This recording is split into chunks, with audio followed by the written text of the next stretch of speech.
अस्सलाम वालेकुम नाज़रीन, इमरान याकूब खान साहब और ज़फ़र इलाली साहब के साथ मैं हूं Samina Pasha. Programme view point में आपको खुशामदीद कहती हूं। नाज़रीन, पाकिस्तान मुस्लिम लीग नून ने हमने देखा कि जो वफाकी हुकूमत है उसमें तो मामलात को बड़ी हद तक संभालने की कोशिश की है, या कम अज़ कम ये कह सकते हैं कि किसी हद तक वो अब क्लियर हैं कि उन्हें क्या करना है क्या नहीं करना है, और अपने इत्तेहादियों के साथ मुशावरत के साथ आगे बढ़े हैं। बहुत ज़्यादा उन्हें वहाँ पर हर्डल्स का सामना नहीं है। उसकी वजह यह है कि पीटीआई असम्बलियों से इस्तीफ़े दे चुकी है और वहाँ पर कोई बड़ा चैलेंज उन्हें दरपेश में नहीं है असम्बलियों की हद तक। लेकिन जहाँ हम बात करते हैं पंजाब में, तो वहाँ उनके लिए सूरत हाल काफ़ी ज़्यादा परेशान कुन है, काफ़ी मसाइल हैं वहाँ पर और बहुत गंभीर सूरत हाल है। उसकी वजह यह है कि एक जानिब जो बहुत बड़ी तादाद में लोग वहाँ पर डी नोटिफाई हुए हैं, उसके बाद क्या वज़ीर आला हमज़ा शहबाज के पास अक्सरियत है या नहीं है, ये भी एक अलग ही मौमा है। स्पीकर का इस वक्त किरदार क्या है क्या नहीं है, कितनी उनके पास पावर्स हैं। स्पीकर इस वक्त पीटीआई को सपोर्ट कर रहे हैं, तो क्या इस सूरत हाल में जब उनके पास वज़ीर आला के नंबर्स भी शायद डावाडोल ही हैं, तो क्या स्पीकर लामहदूद इख्तियारात के साथ उनकी हुकूमत को आसानी से चलने देंगे? मामलात कैसे आगे बढ़ेंगे, जबकि कल उन्हें बजट भी पेश करना है।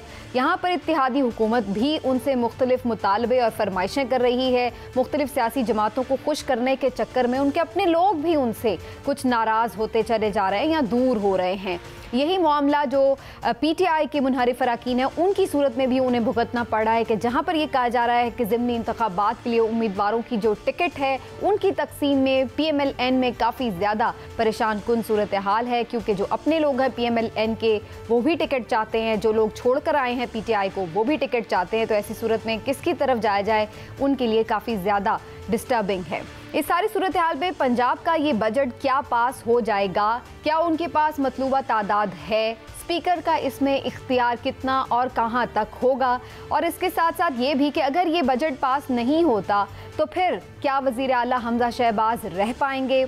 PMLN क्या अंदर से टूट फूट का शिकार होने तो नहीं जा रही है? वो हल्के जो स्ट्रॉन्ग होल्ड समझे जाते हैं PMLN का, वहाँ पर उन्हें क्या सूरत हाल होगी? और फिर ये भी कि PP को क्या वो रास्ता फराहम कर देंगे पंजाब में? इससे जुड़ी बहुत सारी बातें हैं जो प्रोग्राम में हम शामिल करेंगे, उन पर डिस्कशन करेंगे, और उसके साथ साथ आगे चलकर फैटफ के हवाले से अहम खबर है वो भी आपके साथ शेयर करेंगे। आप सबको मैं खुशामदीद कहती हूँ। पहले चलूँगी मैं इमरान साहब की तरफ और उनसे कुछ अंदर की खबरें भी जानेंगे। इमरान साहब, सबसे पहले तो मैं आपसे यही जानना चाह रही हूँ कि कल के इजलास में बहुत टफ टाइम मिलने वाला है PMLN को। उसकी वजह यह है कि यहाँ पर PTI बड़ी तादाद में है और असम्बली के अंदर ही मौजूद है, और स्पीकर भी PTI को सपोर्ट करने वाला है। तो कल हम एक दफ़ा फिर वही मनाजिर, धींगा मुश्ती और बहुत ज़्यादा तूफ़ान बदतमीज़ी देखेंगे जो हम इससे पहले भी पंजाब असम्बली में देख रहे हैं। बिस्मिल्लाहिर्रहमानिर्रहीम। समीना, देखें आम तौर पे माजी में क्या होता रहा है। आम तौर पे माजी में ये होता रहा है कि जब भी बजट पेश किया जाता है, चाहे वो कौमी असम्बली हो या सूबाई असम्बली, तो हुकूमत बजट पेश करती है, अपोजिशन उस पर शोर मचाती है, अपोजिशन उस पर एतराज़ात करती है, अपोजिशन उसकी कापियाँ फाड़ती है, खूब धींगा मुश्ती की जाती है, लेकिन वो बजट पेश भी हो जाता है और फिर वो बजट पास भी हो जाता है, क्योंकि हुकूमत और अपोजिशन दोनों में कहीं बैकग्राउंड में कहीं ना कहीं पीछे ये बात तय होती है कि क्योंकि अगर बजट पेश हो ना हुआ और बजट पास ना हुआ तो उससे मुल्क को या सूबे को नुकसान पहुंचेगा, इसलिए ये दोनों काम होने चाहिए। इसलिए वो सब अपना शो भी लगाते हैं और हो भी जाता है। लेकिन इस दफ़ा सूरत हाल मुख्तलिफ क्यों है? असल बात यह है, इस दफ़ा सूरत हाल मुख्तलिफ इसलिए है कि साबिक वज़ीर आज़म इमरान खान साहब के खिलाफ जब तहरीक अदम एतमाद आई, तो उसके बाद अब देखें कि जो यहाँ पे PTI हो या इत्तेहादी हुकूमत हो, इनके दरमियान अब ताल्लुक उस तरह से नहीं रहा। दोनों बिल्कुल एक दूसरे के सामने खड़े हैं, दोनों किसी एक दूसरे पे किसी किस्म का कोई एतबार करना नहीं चाहते, ना कर रहे हैं। लिहाजा कल की जो सूरत हाल है वो उस वक्त तक क्लियर नहीं होगी जब तक कि कल बिजनेस कमेटी का इजलास नहीं होता, जो कहा जा रहा है कि कल 12 बजे होगा, जिसमें हुकूमती लोग भी होंगे, अपोजिशन वाले भी होंगे और स्पीकर पंजाब असम्बली ये इजलास करेंगे। अब मामले को समझे, हुकूमत पंजाब जो है वो बड़ी जहानत के साथ अपने पत्ते खेल रही है। वो उन्होंने क्या किया है, उन्होंने परवेज़ लाई साहब को दबाव में लाने के लिए देखें, आज FIA ने मोने सिलाई जो उनके साहबजादे हैं उनके बारे में भी कहा है कि जी इंक्वायरी उनकी दोबारा खुलेगी। इस तरह के दूसरे जो मामला होते हैं, माजी में भी देखें इस तरह से लोगों को दबाव में लाने की भी कोशिश की जाती है कि अगर आप ज्यादा कुछ हमारे खिलाफ बहुत बढ़ के जाएंगे तो फिर हम भी वो वफादारी खत्म कर देंगे, हम भी फिर किसी चीज का लिहाज नहीं करेंगे। अब मामला ये है कि मुझे ये लगता है कि कल बिजनेस कमेटी के उस इजलास में मामला किसी हद तक तय हो जाएंगे और बजट पेश हो जाएगा। अगला सवाल ये है कि बजट पेश तो हो जाएगा, तो क्या पास होगा या नहीं? अगले तो सवाल पे बाद में आते हैं इमरान साहब। बजट पास तो हो ही जाता है, हमेशा हम देखते ही हैं, आप सही कहते हैं, लेकिन अगले सवाल पे मैं बाद में आती हूँ। लेकिन हिलाली साहब का कमेंट पहले लूंगी। हिलाली साहब, एक तो ये भी बड़ी दिलचस्प बात है कि वो वजीर खजाना जो अभी बना भी नहीं है और अभी जिसका नोटिफिकेशन जारी हुआ है उसके बारे में अवैस लगारी साहब के बारे में ये कहा जा रहा है कि वो फिलहाल ये बजट पेश करेंगे।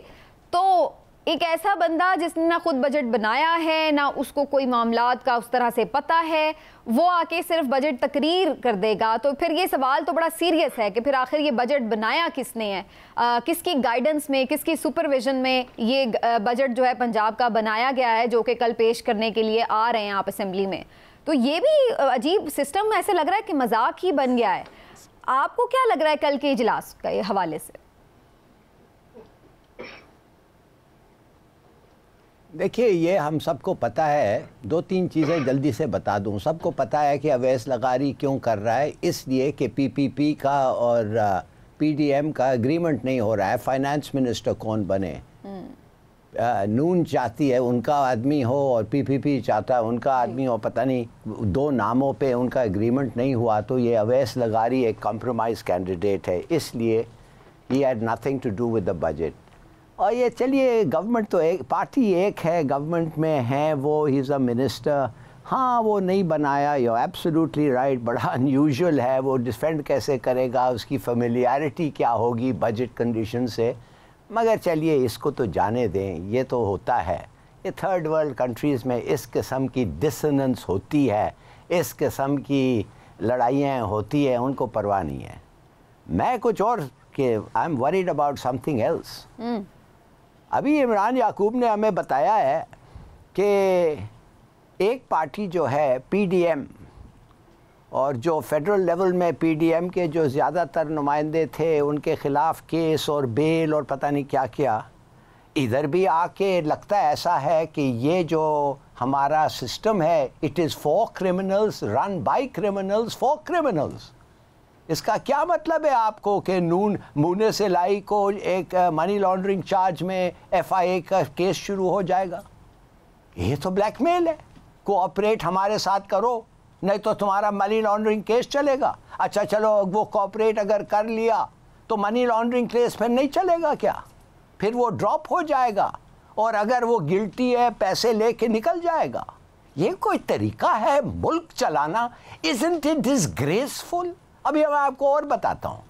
स्पीकर साहब जब कल बिजनेस मीटिंग होगी, स्पीकर साहब के पास बड़े 101 रीजंस हैं, टैक्टिक्स हैं। वो कहेंगे तुम प्रेजेंट ही नहीं कर सकते बजट को, फिर क्या होगा? वो डिले कर देगा, कहेगा नहीं मैं नहीं। अच्छा, अगर डिले भी नहीं तो वो कहेगा हर आइटम पे वोट लो, और वो गिनती में डिले हो जाएंगे। नहीं नहीं नहीं, लेट्स हैव अ रीकाउंट। यार बात सुनो, ये किस किस्म के लोगों में हमारी किस्मत आ गई है। इसलिए मैं कहता हूं, फिनिश दिस लॉट।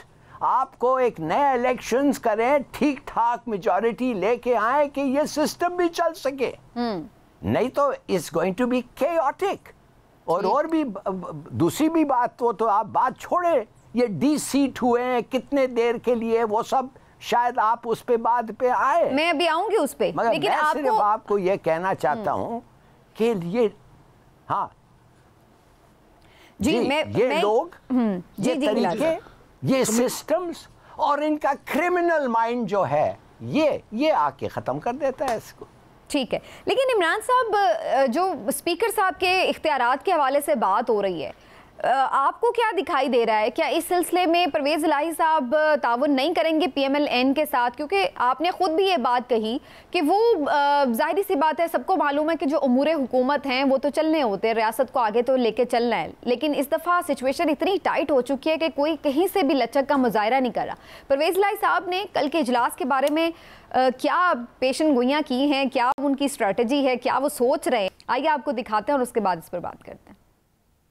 जो सर कल का इजलास होगा या वही होगा जो पहले एक दफ़ा हुआ था? अपने इजलास नहीं होने दिया। सवालिया निशान। बजट इन्होंने क्या पेश करना है जिनके पास मेजॉरिटी नहीं है? भरपूर तरीके से रेजिस्टेंस होगी और इनका जो इन्होंने हशर किया है कौम के साथ, बिजली के हवाले से, पेट्रोल गैस के हवाले से, और ये बढ़ाने जा रहे हैं, इनका सारा इधर पोस्टमार्टम होगा। इनकी अकल मारी गई है और ये पुलिस चला रही है। ये तो हमजा नहीं चला रहा, ये पुलिस चला रही है। स्टेट बन गई है, पुलिस स्टेट बनी हुई है, बिल्कुल शीशा पलाई हुई दीवार की तरह इमरान खान साहब के साथ है। जितने मर्जी केस बना ले, केसों का फर्क नहीं पड़ता। तो ये है जी परवेज इलाही साहब की गुफ्तगू। इमरान साहब, परवेज इलाही साहब के तो जो इरादे हैं वो खतरनाक लग रहे हैं जी।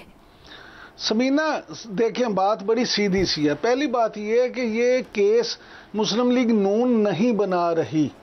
मुनीस इलाही साहब के खिलाफ ये नया केस कोई नहीं बनाया जा रहा, ये वही पुराना केस है जिसकी बिना पे पहले इमरान खान साहब उनको इतना अरसा वादा करने के बावजूद वजीर नहीं बनाते थे और काफ लीग का इख्तलाफ ही ये था, आपको याद होगा। जी जी, फिर एकदम से मजबूर होके, हालात से मजबूर होके वजीर, उस वक्त के वजीर आजम इमरान खान साहब ने मुनीस इलाही को वजीर भी बना दिया वफाकी, और फिर ये मामला हल भी हो गए। लिहाजा एक तो ये बात कि जी हुकूमत कोई मौजूदा हुकूमत को केस बना रही है, ये मौजूदा हुकूमत केस नहीं बना रही।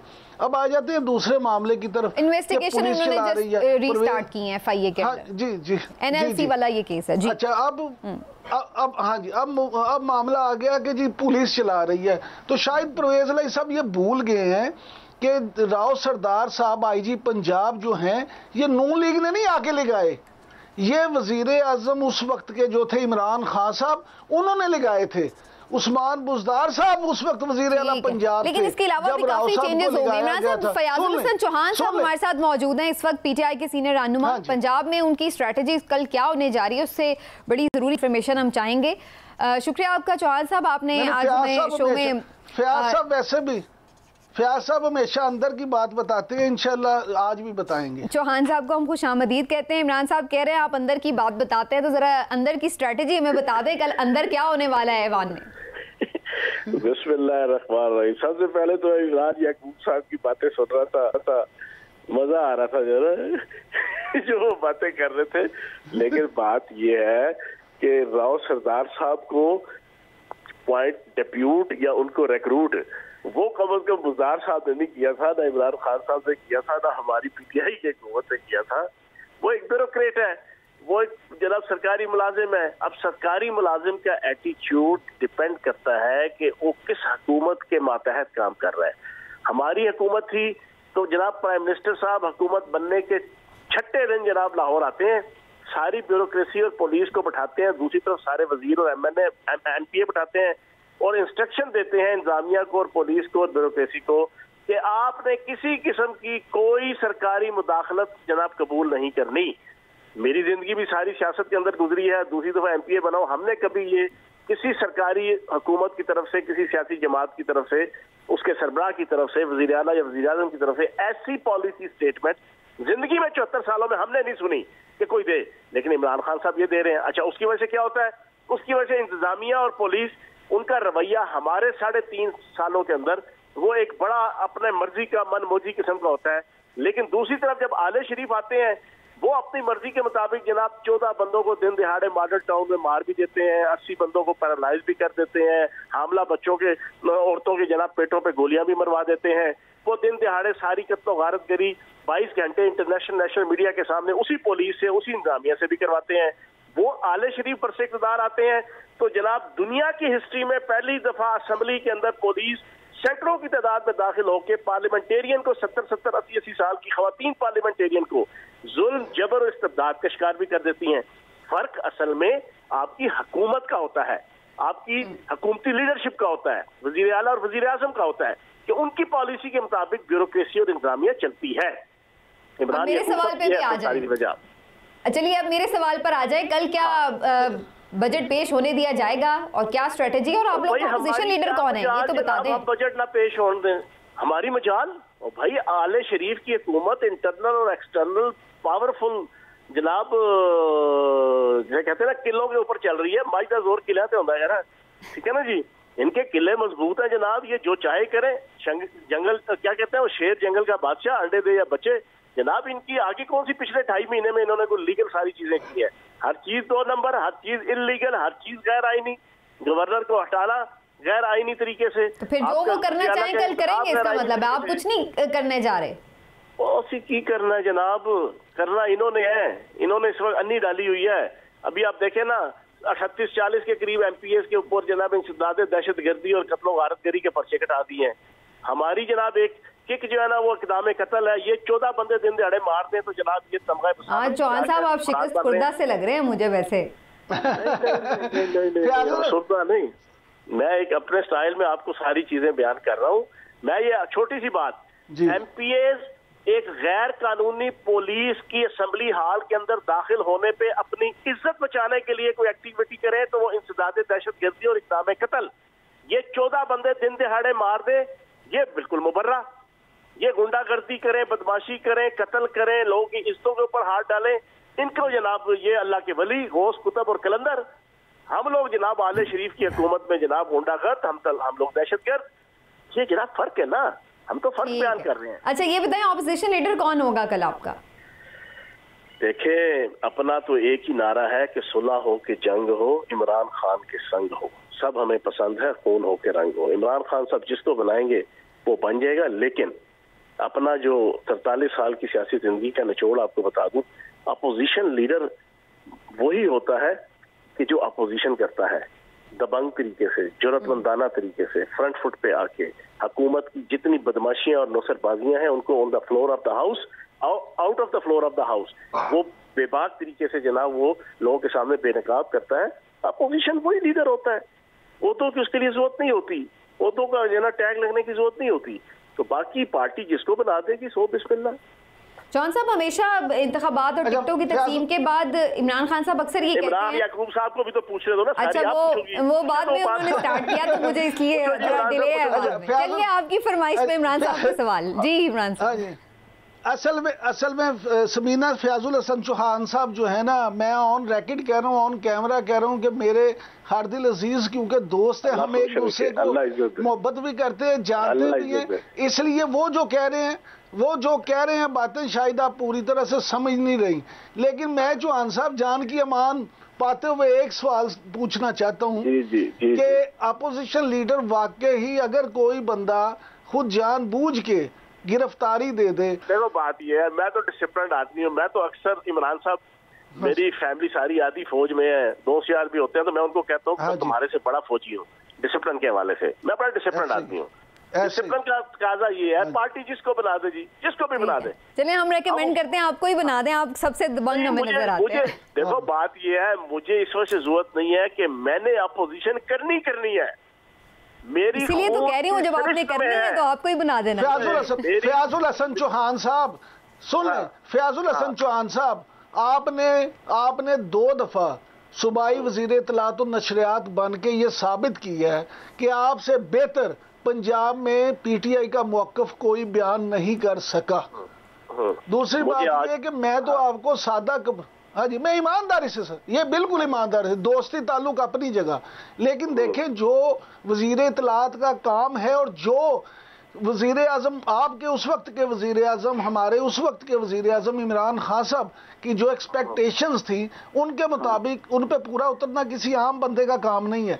आपने उस वक्त उसी तरह से डिलीवर किया था।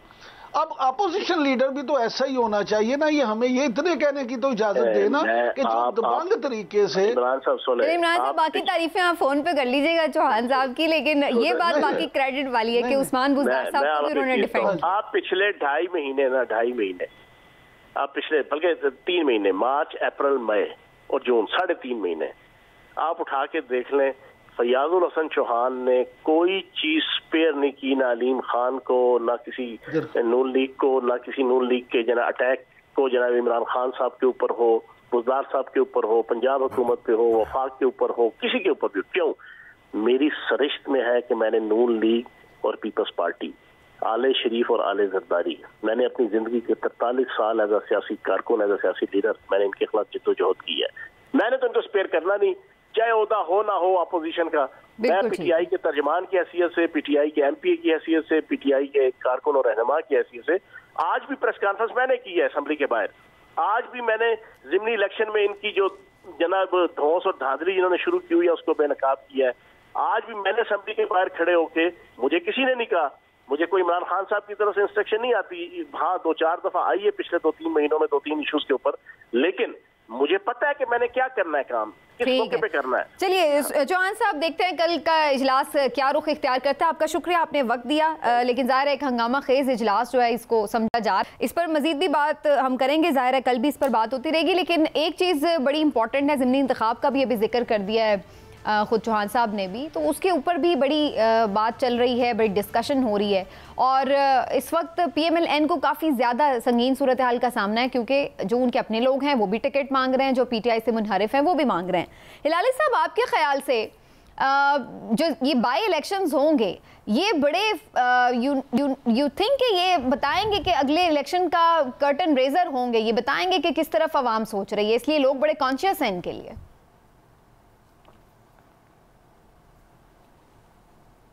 हो सकता है, बट मेरे ख्याल में जो जनरल इलेक्शंस का एक दफ़े अनाउंसमेंट हो और तैयारी और वो वलवला और जोश जो उधर होता है, इसमें मेरे ख्याल में नहीं होगा, इसलिए कि वो फिर भी कहेंगे कि ये जो इलेक्शन है कुछ दिनों के लिए है और ये फिर इनको इलेक्शंस की तरफ जाना होगा जो भी इलेक्ट हो रहे हैं। तो मेरे ख्याल में ये एक टेम्प्रेरी फेज़ है, 3-4 महीने के लिए जो भी है, I don't know how long they decide. तो मेरे ख्याल में अफसोस से ये कहना पड़ता है कि ये बजट भी जो आएगा, ये भी कोई केयरफुली थॉट ऑफ बजट नहीं होगा, बस वो जो बेसिक चीज़ें जो देने होते हैं वो दे देंगे। हिलाली साहब, जो मेरा सवाल था वो बेसिकली इस कॉन्टेक्स्ट में था, आपको याद होगा कि जब केपी में भी लोकल बॉडीज इलेक्शन होने थे, तो हालांकि लोकल बॉडीज की सियासत बिल्कुल एक अलग होती है, लेकिन उस वक्त महंगाई बहुत ज़्यादा थी, इमरान खान साहब का दौरे हुकूमत था, तो हमने देखा कि केपी में भी उन्हें बड़ी बुरी तरह शिकस्त हुई थी, लोगों ने अपना रिएक्शन शो किया था। तो अगर अभी ऐसी सिचुएशन है कि महंगाई हो रही है, इमरान खान साहब के जलसों में हमने देखा लोग बड़ी तादाद में आए हैं, तो क्या हम ये इस हुकूमत के लिए बाई इलेक्शन हार जाना तो बड़ा अना का मसला बन जाएगा कि फिर इसका मतलब है कि आपको तो लोग ओन नहीं कर रहे? मैं उस कॉन्टेक्स्ट में ये बात पूछ रही थी। हाँ, it's a kind of a popularity test, एक लिहाज से आप सही कह रहे हैं, मगर देखिए ये भी कह सकते हैं कि हम जो बजट देना चाहते थे, जो आप लोगों के लिए हम फ़ायदा पहुंचाना चाहते थे, वो हम नहीं कर सके। बल्कि ये बजट जो है ये कोalition का बजट है, हमारा बंदा भी नहीं है, और they can make all sorts of reasons. मेरे नहीं ख्याल है कि लिटमस टेस्ट ऑफ पॉपुलैरिटी इस लोकल इलेक्शंस में होंगे, और ख़ास तौर जब एक सिटिंग गवर्नमेंट है जिसके ख़िलाफ़ एक मेजर काफ़ी ऑपोजिशन है, और जो हम समझते हैं कि इलेक्शन अरेंजमेंट्स जो हैं वो गलत हैं, तो ये इट्स टू प्रेमेच्योर, और मेरे ख्याल में इतना इम्पोर्टेंट भी नहीं है ये क्या नतीजा इन इलेक्शंस का हो। रियल इलेक्शंस हैं वो जो हमें ठीक है। चलिए, इस पे मैं इमरान साहब का भी कमेंट लूंगी, और फिर ये भी जिसका जिक्र हिलाली भी किया, मोने सिलाही वाला जो मामला है उसके ऊपर इमरान साहब ने तो कमेंट किया, लेकिन जो काफ लीग के आपस में तजादात है और 2 हिस्सों में ऐसे लग रहा है कि बट गई है काफ लीग, तो अंदर की खबर उस हवाले से क्या, उस पर भी थोड़ी सी इनसाइड खबर लेंगे इमरान साहब से एक ब्रेक के बाद।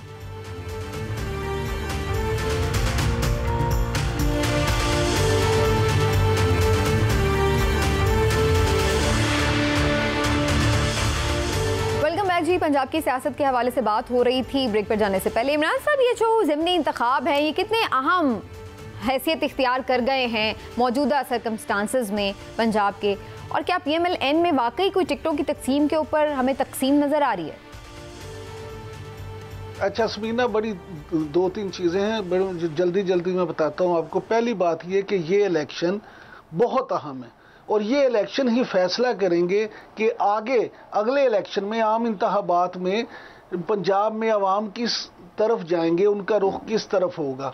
इसीलिए पाकिस्तान मुस्लिम लीग नवाज ने और पीटीआई ने दोनों ने यह फैसला किया है कि दोनों भरपूर तरीके से इन इंतखाबात में हिस्सा लेंगे और इमरान खान साहब खुद इस कैंपेन को चलाएंगे। दूसरी तरफ नून लीग ने यह फैसला किया है कि मरियम नवाज जो हैं वो इसको लीड करेंगी और कैंपेन जो है वो चलाएंगी। लिहाजा एक बात तो ये तय है कि ये बड़े अहम इलेक्शन है और इनका असर अगले इंतखाबात पे भी ज़रूर पड़ेगा। अब मुस्लिम लीग नून की बात सुन लें। हमारे वाकफाने हाल के मुताबिक मुस्लिम लीग नून ने इस पर बड़ी एक जो ना स्ट्रेटजी अपनाई है जो बड़ी वाज़ेह है उनकी। उन्होंने अपने तमाम लोगों से ये कहा है कि देखें हमें इस पे कल ही मीटिंग्स हुई हैं, उन तमाम इजला के MPAs MNAs उन्होंने बुलाए हुए थे यहाँ लाहौर में, जिसमें वज़ीर आला पंजाब हमजा शहबाज और मरियम नवाज दोनों उन मीटिंग्स में शामिल हुए और उन्होंने तमाम लोगों से बात की और जो टिकट होल्डर्स हैं या जो उम्मीदवार थे उनसे भी मुलाकातें की और उनको ये समझाया और बताया कि जनाब क्योंकि ये वो लोग हैं पीटीआई के जिन्होंने मुश्किल वक्त में हमारा साथ दिया था, लिहाजा अब हम भी ये चाहते हैं कि हम उनका साथ दें और उनको ही टिकट दिए जाएं। लिहाजा जो लोग ये समझते हैं कि इस इशू पे मुस्लिम लीग नून में कोई बड़ी है हलचल है, तो ये ऐसा तासुर बिल्कुल गलत है। इस वक्त मुस्लिम लीग नून में ये मसला नहीं है, ये मसला ज़रूर होगा अगले इंतखाबात में। जैसे लाली साहब कह रहे थे ना कि अगले इलेक्शन, अब असल इशू क्या है, इशू को समझे। बहुत सारे मुस्लिम लीग नून के लोग ऐसे हैं जो ये इलेक्शन लड़ना ही नहीं चाहते। वो कहते हैं कि हम इस इलेक्शन में अब करोड़ों रुपए खर्च करें और फिर अगले इलेक्शन वो साल बाद हों, वो 6 महीने बाद हों, हमें दोबारा पैसे लगाना पड़े, तो उससे बेहतर है कि हम इन इलेक्शन में पीछे हट जाएं और अगली दफ़ा वो उन असेंबलियों में इलेक्शन लड़ें जो 5 साल के लिए मुंतखब होंगी। लिहाजा इसमें कोई इख्तिलाफ नहीं। अच्छा, काफली का भी जल्दी से बता दें। हाँ जी, उधर मैं उधर लड़ाई है। अब आ जाते हैं काफली की तरफ। देखें, पहली बात यह है कि मैं ज़ाती तौर पे ये समझता हूँ कि हमने हमेशा ये बात की है कि चौधरी बरादरान बड़े वज़ादार लोग हैं और बड़े उन्होंने वज़ादारी के साथ सियासत की है। इसलिए मेरी ज़ाती ख्वाहिश ये है कि अल्लाह करे कि उनके ये जो आपसी इख्तलाफात हैं ये हल हो जाएं, ये इतनी उस मामलात उस नहज तक ना पहुँचे कि उन दोनों भाइयों को अलहदा होना पड़े। लेकिन बाज़ औक़ात औलाद के हाथों से लोग मजबूर हो जाते हैं। अब देखिए, इस वक्त मूनिस इलाही साहब और परवेज़ इलाही साहब ये समझते हैं कि शायद उनकी अगली जो सियासत है वो पीटीआई के साथ है, क्योंकि रिसेंटली जो वाक़या हुआ और जिस तरह से वो नून लीग या पीडीएम को छोड़ के दोबारा पीटीआई के साथ गए, उसके बाद जरदारी साहब ने भी उन्हें ना कर दी और मुस्लिम लीग नून भी उस तरह से उन्हें स्पेस देने को तैयार नहीं है। लिहाजा उनको ये लगता है, जो मैं समझता हूँ कि ठीक समझ रहे हैं वो, कि उनकी अगली सियासत इसी तरह बेहतर होगी कि पीटीआई उनके साथ हो ताकि वो अगले इंतखाबात में इलेक्शन जीत सके।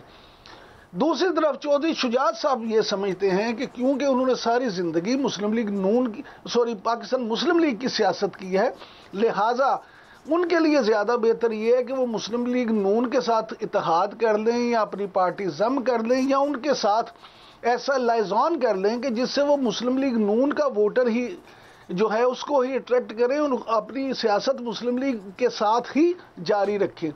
अब ये बड़ा असूली सा इख्तलाफ है, इस पर चौधरी शुजात, तारिक बशीर चीमा और कुछ लोग इस तरफ हैं, जबकि हुसैन इलाही साहब जो चौधरी वजाहत हुसैन जो चौधरी शुजात के छोटे भाई हैं, उनके साहबजादे हैं, उन्होंने तो ट्वीट करके भी कह दिया है कि वो ये बुनियादी इख्तिलाफ नजर आ रहा है। अच्छा, लेकिन मैं इस पे हिलाली साहब का भी कमेंट लेती हूँ, वो कुछ ऐड करना चाह रहे हैं। हम तो हमेशा हिलाली साहब ये सुनते रहे कि काफ लीग भी कुछ इशारों पर ही चलती है, तो अब ये जो डिवीजन है उसका क्या मतलब निकाला जाए कि क्या उन्हें कोई इशारा आधा आधा मिला है कि आप उधर चले जाएं उधर चले जाएं, या वाकई जिस तरह इमरान साहब बयान कर रहे हैं कि दोनों अपने प्रिंसिपल स्टैंड पर हैं इसलिए इस तरह से हो रहा है? देखिए, इन दो भाइयों में कोई प्रिंसिपल कुछ नहीं है ख़ास तौर। प्रिंसिपल एक ही है कि हम दोनों का फ़ायदा होना चाहिए और वही प्रिंसिपल पे ये चलते हैं और दोनों का फ़ायदा हो रहा है। एक प्रॉप अप कर रहा है पीडीआई को और एक प्रॉप अप कर रहा है पीडीएम को, की रोल्स प्ले कर रहे हैं एक एक पार्टीज़ में। दोनों गवर्नमेंट, दोनों बड़े पार्टीज़ जो हैं, they are looking up to them. वो कहते हैं इनकी बड़ी ज़रूरत है, बड़ी अच्छी बात है।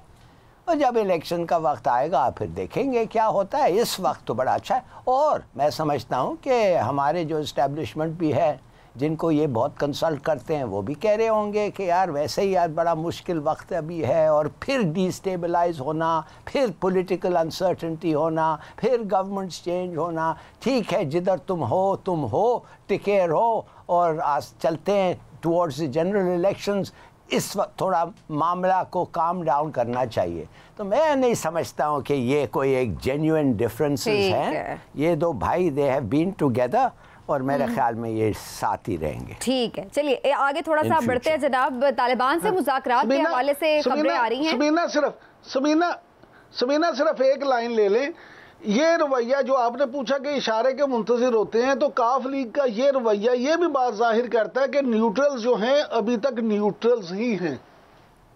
अच्छा जी, एक ये आपका उस पर स्टांस, लेकिन आगे थोड़ा सा बढ़ना चाहते हैं जनाब। तालिबान से मुज़ाकरात के हवाले से जो खबरें आ रही थी, उस पर पाकिस्तान पीपल्स पार्टी ने एक बड़ा अच्छा, जो उनका हमेशा से एक स्टांस रहता है कि जी पार्लियामेंट में चीज़ें हल होनी चाहिए। उनकी अब कोर कमेटी का इजलास भी हुआ है।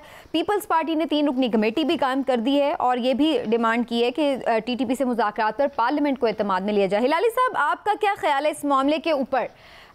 ये जो तालिबान से मुज़ाकरात हैं, ये किस लेवल के ऊपर हो रहे हैं, और क्या इसमें TTP तो पीपल्स पार्टी तो खुद गवर्नमेंट का हिस्सा है, तो वो ले आए इस मामले को पार्लियामेंट में?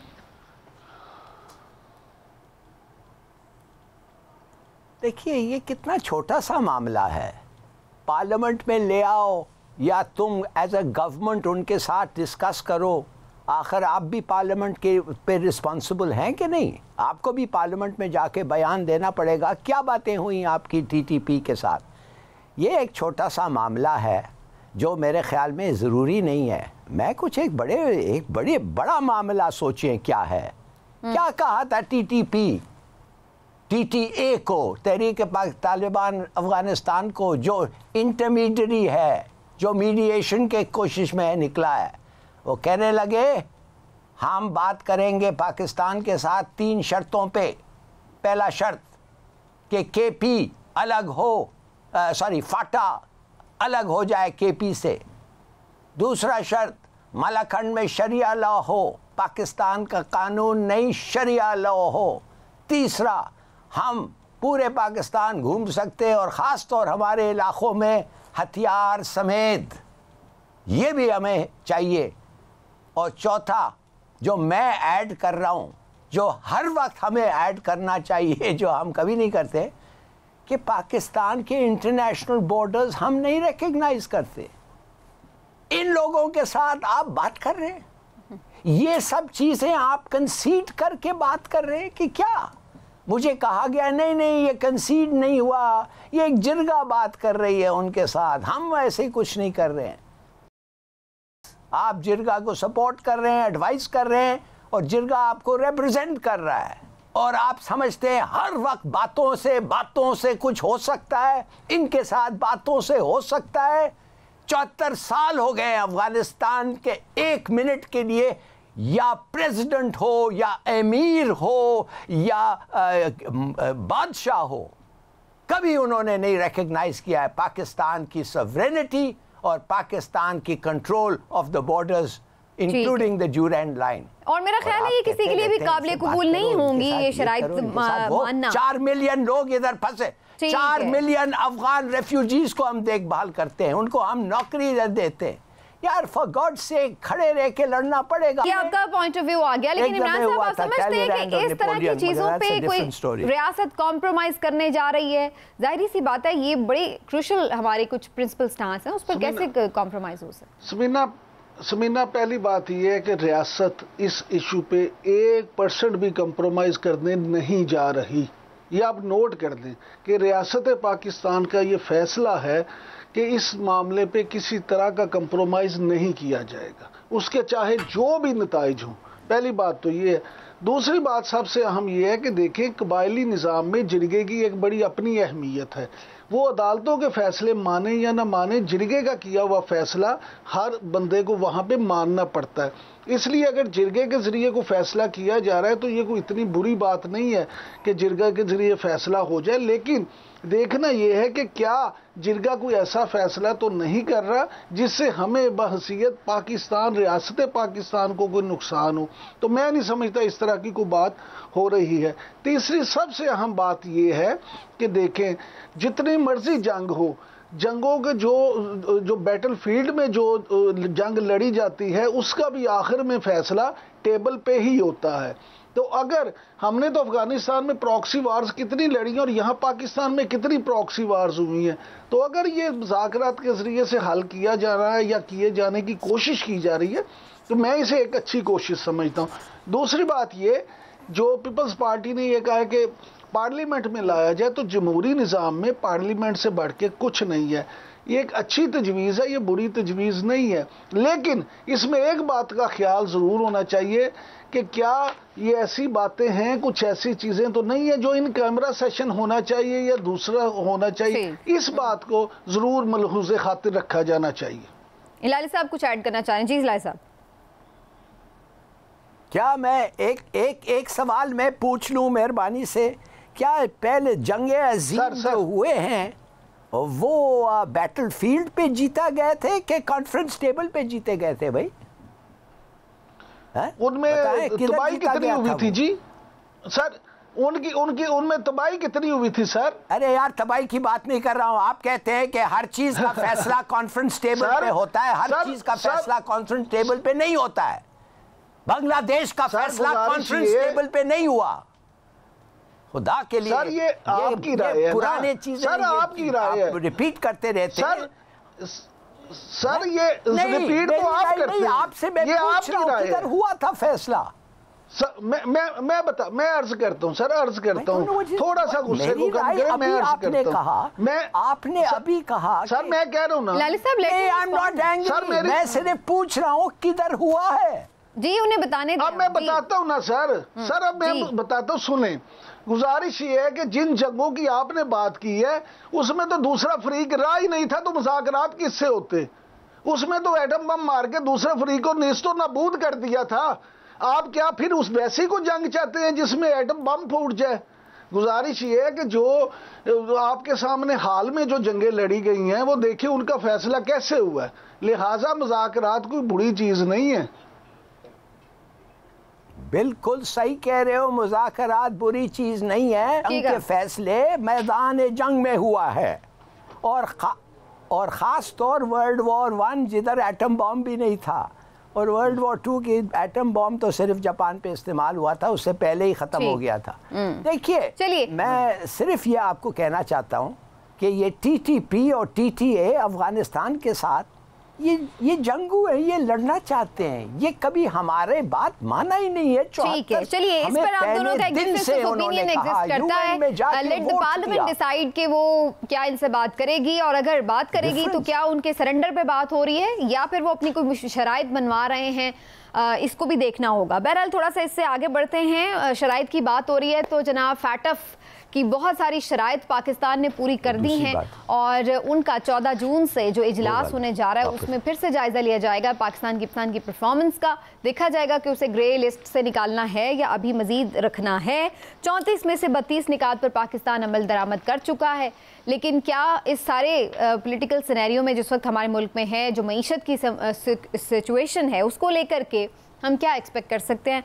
पहले इमरान साहब का मौक़िफ़ लेती हूँ। इमरान साहब, आपको क्या लग रहा है? ये कहा जा रहा था अमेरिका नाराज़ है इसलिए फैटफ से हम नहीं निकलते ग्रे लिस्ट से, तो अब अगर खान साहब की हुकूमत नहीं है उसके बाद क्या अमेरिका राज़ी हो गया है? हम कोई उम्मीद रखें कि फैटफ से निकल सकेंगे? सबीना, अमेरिका का असर रसूख तो एक फैक्टर है, लेकिन इसमें कई फैक्टर होते हैं ग्रे लिस्ट से निकलने के लिए। मैं ज़ाती तौर पे समझता हूं कि इस दफ़ा पाकिस्तान के ग्रे लिस्ट से निकलने के बड़े रोशन इम्कानात हैं, लेकिन देखें आखिरी वक्त तक वो फैक्टर जिनका मैं जिक्र कर रहा था वो इस फैसले पे असरअंदाज होते रहते हैं। अमेरिका बहादुर हो या आलमी मालियाती इदारे हों, उन्होंने अपने फ़ायदे को, मफाद को मद्देनज़र रखना होता है। पाकिस्तान को अगर ग्रे लिस्ट से निकालने का फैसला किया जाता है तो उसमें भी मुख्तलिफ मराहिल होंगे, लेकिन मैं ज़ाती तौर पे ये समझता हूँ कि जब ऐलान किया जाता है तो उसके बाद उनका एक वफद आके दौरा भी करता है। मुझे ये लगता है कि इस दफ़ा ये ऐलान हो जाएगा और पाकिस्तान में उनका वफद भी आएगा मामलात को देखने के लिए, इंस्पेक्शन के लिए, और फिर उन चीज़ों के बाद वो जो जाके रिपोर्ट पेश करेंगे तो मुझे लगता है कि पाकिस्तान को ग्रे लिस्ट से निकाल दिया जाएगा, क्योंकि बहरहाल 34 में से 32 उनके मुतालबात मान लेना ये कोई छोटी बात नहीं है। वो इसका इकरार भी कर चुके हैं, मानते भी हैं कि पाकिस्तान ने ये 32 मराहिल जो हैं वो अबूर कर लिए। हिलाली साहब, आपकी एक्सपर्ट ओपिनियन क्या कहती है? हम तो हमेशा ये कहते थे, पहले ही पाकिस्तान बड़ा अच्छा परफॉर्म करता था, तारीफ वो पहले भी करते थे, जिसका जिक्र इमरान साहब कर रहे हैं कि जी बड़ा अच्छा आपने किया बिहेव। सारा पीटीआई की गवर्नमेंट में बहुत हद तक इस पर काम हो गया था। अभी ये गवर्नमेंट आई है तो इसके बाद हम देख रहे हैं 2 महीने हुए हैं इस गवर्नमेंट को आए हुए, अब ये पहला एटफ का इजलास होगा, तो हम क्या उम्मीद रखें? जो एक अमेरिकन फैक्टर था वो ही ज़्यादा स्ट्रॉन्ग साबित होगा या कुछ और भी?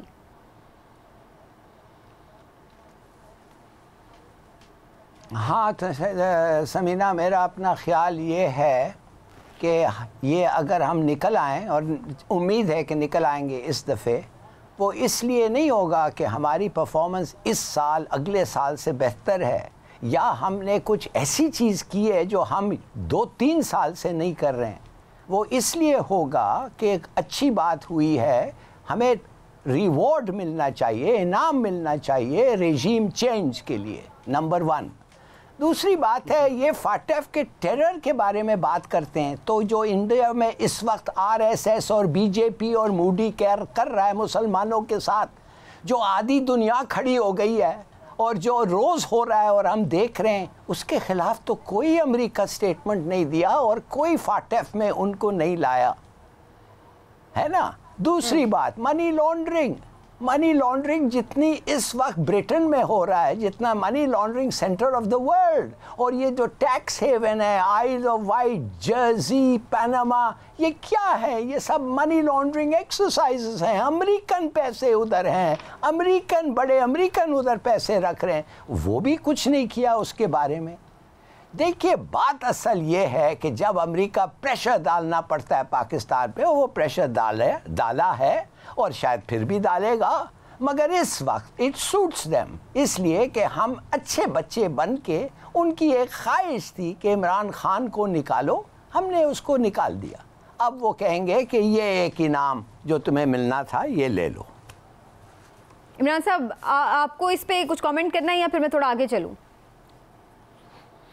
मैंने तो आपको बता दिया कि मुझे तो यही लगता है कि हो जाएगा, लेकिन ये जो बात है रिजीम चेंज वाली, अब हम हर चीज़ को रिजीम चेंज से ही अगर नथी करना चाहते हैं तो बस ठीक है। मैं नहीं ज़ाती तौर पे समझता कि हर चीज़ का वही मकसद वही है और उसकी वजह वही है। चलिए, आपकी भी राय आगे, लेकिन एक चीज़ तो उस पर आप दोनों का इख्तिलाफ नहीं होगा, वो ये कि जो एक ड्यूअल स्टैंडर्ड हमें नज़र आता है इंडिया के लिए और पाकिस्तान के लिए और या कुछ और कमज़ोर ममालिक के लिए, और वो हमें इंटरनेशनली नज़र आता है। बुनियादी तौर पर जो यहाँ पर पहले गुस्ताखी की गई है रसूल अकरम सल्लल्लाहु अलैहि वसल्लम की शान में, फिर उसके बाद जो उस पर प्रोटेस्ट हुआ है उनके अंदर, मुसलमानों ने जो किया इंडिया में वो, और उसके बाद उन प्रोटेस्टर्स के साथ उन पर गोलियां चली हैं, 2 लोग मार दिए, और उसके बाद फिर अब उन्होंने ये भी किया है कि कुछ लोगों के घरों तक को आग लगा दिए जाकर जो प्रोटेस्ट में शामिल थे। इतनी संगीन ये इंसानी हुकूक की खिलाफ वर्जियाँ हो रही हैं लाली साहब, लेकिन यहाँ पर हम सूरत हाल बिल्कुल अलग देख रहे हैं कि कोई बोलता नहीं है, किसी के कान पर जूं तक नहीं रेंगती। इस चीज़ को किस तरह से पाकिस्तान हाईलाइट कर सकता है? और हम नहीं देख रहे हैं कि इस गवर्नमेंट में कोई इतनी बहुत पोटेंशियल इस पर आवाज़ उठाई हो जो इंडिया के अपने अंदर मुसलमानों के साथ हो रहा है। ये समीना, हमने जो करना था, हमने जो कहना था, हम क्या कर सकते हैं समीना? हम सिर्फ हमने गए हैं OIC, भाई मुसलमान और भी मुसलमान हैं, उनको कुछ नहीं होता। अभी क्या मैं जाके कहूँ तुम बेहतर मुसलमान बनो? आई एम सॉरी, ये मैं नहीं कहना चाहता ऐसी बात कि तुम बेहतर मुसलमान बनो। अगर आपको समझ नहीं आ रही है जो हिंदुस्तान में आ रहा है, ओ मुसलमान जो और मुल्कों के जो बाहर, अगर आपको समझ नहीं आ रहा है, अगर आपको इंटरेस्ट नहीं है, तो मैं कुछ नहीं कह सकता। मगर जो हो रहा है, आपका फ़र्ज़ है आपका मजहब का फ़र्ज़ है कि आप एक्ट करें, मगर अगर आप नहीं करते हैं तो मैं फिर आपको कोस सकता हूं, मगर मैं कर नहीं सकता और कुछ। हाँ, मैं तो समझता हूं कि जब ये इंडियन मुस्लिम की लिबरेशन मूवमेंट हिंदुस्तान में शुरू होगा और इंशाअल्लाह होगा, उस वक्त हम उनके साथ खड़े रहेंगे और हम उनके साथ लड़ेंगे। यस, मगर वो इस वक्त तक वो उन पे है, उन्होंने शुरू करना है, और जब होगा तो इंशाअल्लाह हम मदद करेंगे। लेकिन इमरान साहब, अमेरिका के हवाले से तो हम कहते हैं चले जी हम वीक हैं, ये हो गया है वो। इंडिया से तो हम हमेशा लड़ भिड़ पड़ते हैं अगर हमारा कोई उसूली इख्तिलाफ होता है। हम इस गवर्नमेंट को मैं देख रही हूँ, वो उनकी जानिब से कुछ स्ट्रॉन्ग स्टेटमेंट क्यों नहीं इस पर आ रहा है कि जिस पे हम ये समझें कि यार हमारी भी कोई तसल्ली हो गई है कि जनाब ठीक है, पछाड़ के रख दिया अगर वहाँ पे कोई नाइंसाफ़ी हो रही है। देखिए, पहली बात तो ये है कि मैं ज़ाती तौर पे समझता हूँ कि हिलाली साहब ने बिल्कुल ठीक कहा। मैं अक्सर ये बात कहता हूँ कि जो इंडिया है वो करारदाद मुजम्मत से नहीं, मुरम्मत से ठीक होगा। जब तक हम इंडिया की मुरम्मत नहीं करेंगे वो कभी भी अपनी इन हरकतों से बाज नहीं आएगा। देखिए, गुजारिश ये है कि वहाँ पे पहला स्टेप तो वहाँ के मुसलमानों को खुद लेना पड़ेगा। अब वो वहाँ पे जितना जुलूस निकाल रहे हैं, जो कुछ कर रहे हैं, उसके बाद पाकिस्तान का ये फ़र्ज़ है कि पाकिस्तान मुस्लिम उम्मा की तरफ ज़रूर देखे, लेकिन उन पे डिपेंड ना करे, क्योंकि मुस्लिम उम्मा ने, माफ़ कीजिएगा मुझे ये कहने दें कि मुस्लिम उम्मा ने, मुझे तो अपनी ज़िंदगी में देखा है कि हमेशा इस तरह के मामलात ने हमेशा हमें मायूस ही किया है। उन्होंने उस तरह से कभी काम नहीं किया। आज भी हमारे वज़ीर ख़ारजा बिलावल भुट्टो ज़रदारी की टेलीफोन पे OIC के सरबराह से बात ज़रूर हुई है, लेकिन उन बातों से मुझे कोई फ़र्क नहीं पड़ता। मुझे तो एंड रिज़ल्ट चाहिए। मैं तो ये समझता हूँ कि पाकिस्तान को, हुकूमत पाकिस्तान को, वज़ीर आज़म शहबाज शरीफ को और तमाम हमारी जो है ये मुक़द्दस ऐवान, उसके मेंबरान को इसको बहुत स्ट्रांगली कंडेम करना चाहिए और इंडिया को ये मैसेज देना चाहिए कि जनाब, हम बहसीयत कौम इसमें बिल्कुल तुम्हारे सामने खड़े हैं, हम इस पे बिल्कुल पीछे नहीं हटेंगे। और पूरी दुनिया को ये मैसेज देना चाहिए कि आप जो मर्जी करें, हम इस मौक़िफ़ से पीछे नहीं हटेंगे। अब आ जाते हैं मुस्लिम उम्मा की तरफ। बिल्कुल ठीक है। प्रोग्राम का वक्त हुआ नाज़रीन, इंशाल्लाह आपसे अगले हफ्ते फिर बात होगी। अपना ख्याल रखिए, इजाज़त दीजिए, अल्लाह हाफ़िज़।